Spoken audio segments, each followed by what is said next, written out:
Olen Liina Vaimla ja näitan teile, kuidas Flashcare'is puslet teha. Et pusle tegemist alustada, tuleb esmalt valida fail, millest me hakkame puslet looma.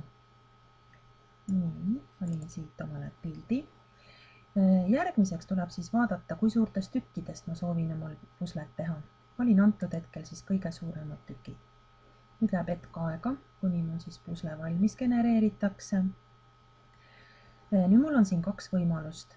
Kas vaadata kohe antud keskkonnas puslet või siis embedida see endale näiteks blogisse. Embedimiseks siis võtan siit selle HTML koodi. Nüüd kui ma hakkan embedima, vaatan kindlasti, et mul on siin HTML valik ja kleebin selle HTML koodi omale siis blogi jutuaknasse.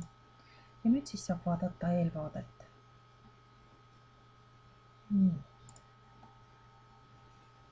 Ja nüüd kohe avanebki mulle pusle, mida siis on võimalik siin hakata kokku panema. Tükikesed on siis täiesti siin olemas. Samamoodi siis nagu eelnevalt oli öeldud, et saab ka panna selles samas Flashcare keskkonnas puslet kokku.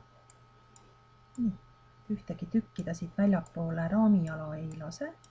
Kõik kogu pusle peaks mahtuma nüüd siis ilusti siia ära.